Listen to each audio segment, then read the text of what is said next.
வசனம்தான் பசியாற்றும் உணவு, உம் பிரசனம்தான் தாகம் தீர்க்கும் தண்ணீர். நீரே என் வெளிச்சமும் மீட்புமானி, நீரே என் ஜீவனின் பலனானி. நீரே என் வெளிச்சமும் மீட்புமானி, நீரே என் ஜீவனின் பலனானி.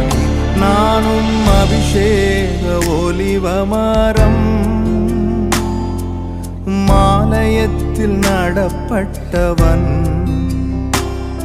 உம் சமூகத்தில் வாழ்கின்றவன், அன்பையே நம்புபவன்.